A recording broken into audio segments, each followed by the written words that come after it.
An ordinary act of kindness leads to a life-changing moment when a homeless man returns a lost wallet to a wealthy businessman. But what happens next isn't just about gratitude.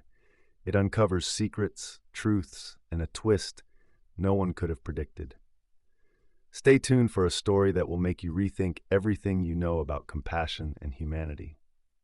John Walker was a man who had seen better days. Once a skilled carpenter, he'd lost everything after a workplace accident left him unable to work. Medical bills piled up, and without family to lean on, John found himself on the streets of New York City. He spent his days roaming the city, looking for odd jobs and relying on shelters for meals. Despite his struggles, John never lost his sense of right and wrong. One cold December morning, as John sat near a busy coffee shop warming his hands over a steam grate, he noticed a sleek leather wallet lying on the sidewalk. It was thick, bulging with cards and cash. John hesitated, tempted to take the money to buy food or maybe a warm jacket. But he shook the thought away. "This isn't mine," he muttered to himself. "I've got no right to keep it." Flipping it open, he found a driver's license and a business card inside. The wallet belonged to a man named Richard Bennett, a name John had heard before. Richard was a millionaire, the CEO of a tech company whose billboards dotted the city. John stood on the corner of Fifth Avenue, gripping the wallet tightly in his hands. The biting winter wind tugged at his threadbare coat, and his stomach growled. It would have been so easy to pocket the cash and forget about it. But that wasn't who he was.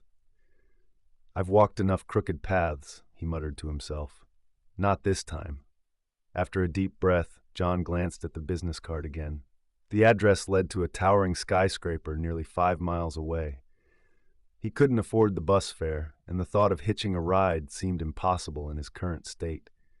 So, with determination and aching feet, John began the long walk to the other side of town. The journey wasn't easy. He passed bustling crowds, holiday shoppers carrying bags from high-end stores, and families laughing together. It was a stark reminder of the life he once had, a life now reduced to wandering streets and seeking warmth in shelters. But John pressed on, clutching the wallet like a lifeline. Hours later, as the sun began to dip below the city skyline, John finally arrived at the address. A sleek, glass-covered office building that loomed over the street like a palace of wealth and power. He hesitated at the entrance, glancing down at his worn-out boots and the holes in his gloves. "Just get it over with," he whispered to himself. Inside, the marble-floored lobby was bustling with employees in tailored suits. John's presence drew immediate stares. He approached the reception desk, where a stern-faced security guard eyed him warily. "Can I help you?" the guard asked, his tone edged with suspicion. "Yes," John began, clearing his throat. "I found this wallet on the street. It belongs to a Mr. Richard Bennett. I came to return it."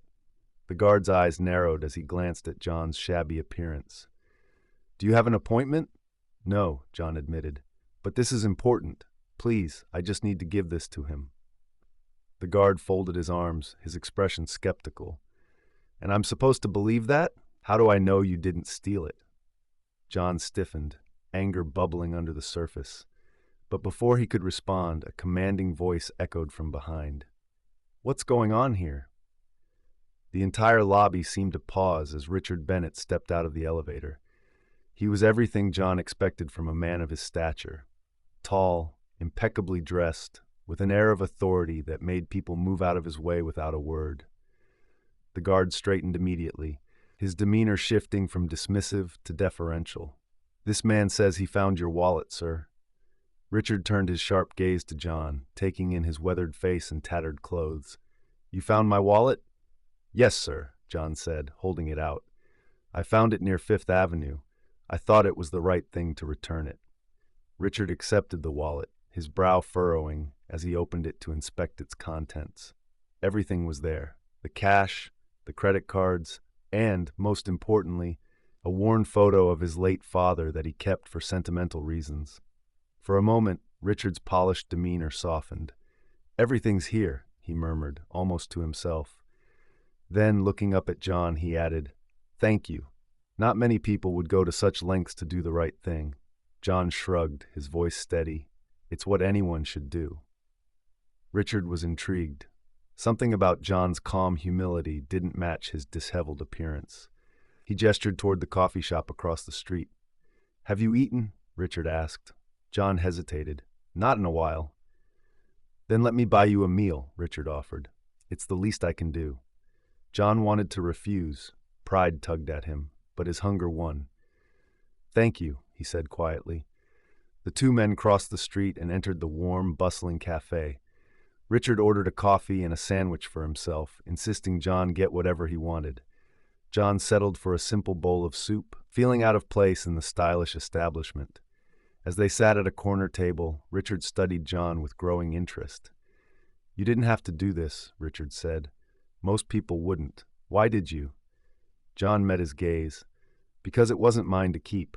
I've been through a lot, but I still believe in doing what's right. Richard nodded, but his curiosity wasn't satisfied. Where do you live? John paused, his hands tightening around the mug of soup. Nowhere, really. I lost my home a few years ago. Been trying to get back on my feet ever since. Richard's sharp mind picked up on the unspoken pain in John's voice. Do you have family? John's face darkened. Not anymore. My brother and we lost touch a long time ago.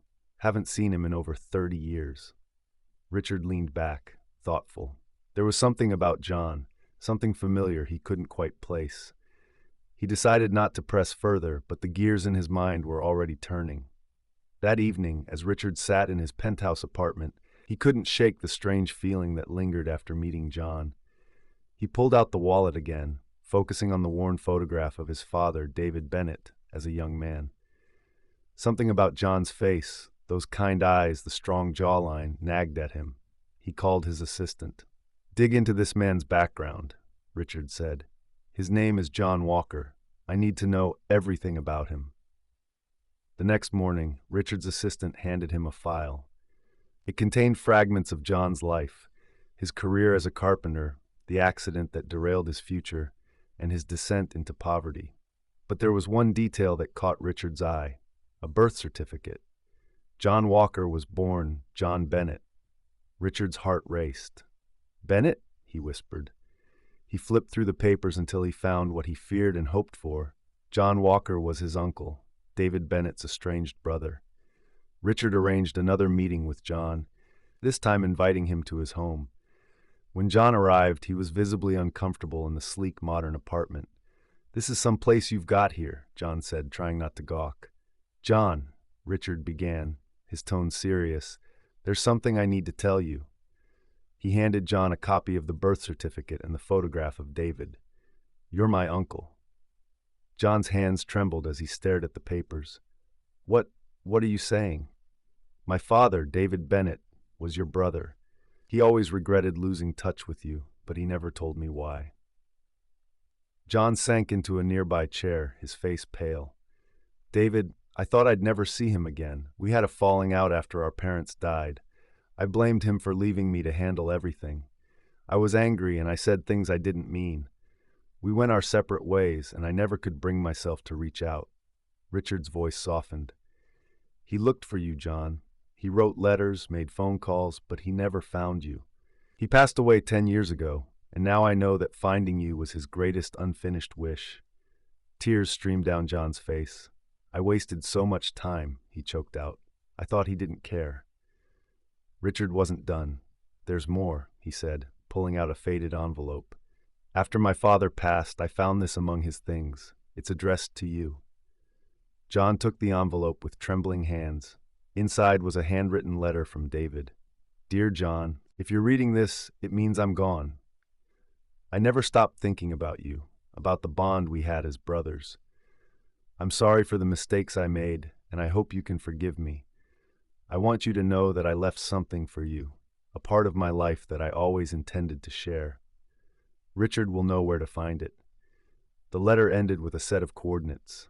John looked up, his eyes filled with questions. Richard nodded. I think we should go there together. The coordinates led them to a small cabin in upstate New York, hidden among the woods. It was a place David had often spoken of, a retreat he'd built with his own hands. Inside, John found a box labeled, "For John." Opening it, he discovered mementos from their childhood, photographs, toys, and a journal where David had written about his fondest memories with his brother. John clutched the items to his chest, overcome with emotion. "He never stopped caring," he said, his voice breaking. Richard placed a hand on his uncle's shoulder. "Family is complicated, but it's never too late to start again." John nodded. "I don't deserve this, but I'll honor his memory. I'll do better." Back in the city, Richard helped John get back on his feet, offering him a role as a consultant in his company's woodworking division. With time, John found purpose again, using his skills to train others and share his story. What began as a simple act of honesty turned into a reunion of hearts and a healing of old wounds. John and Richard became not only family but friends, united by the memory of a man who never gave up on love and forgiveness. That's the story, friends. I hope you enjoyed it. It was a pleasure sharing it with you all. Don't forget to comment below and let me know where you're watching from. It's always fun to see the global reach of these stories. And if you haven't already, please hit that subscribe button for more amazing stories, tips, and tricks. Thank you for watching, and I'll see you in the next one. Bye. If you'd like to show some extra love, tap the 3 dots near the share button and send a super thanks.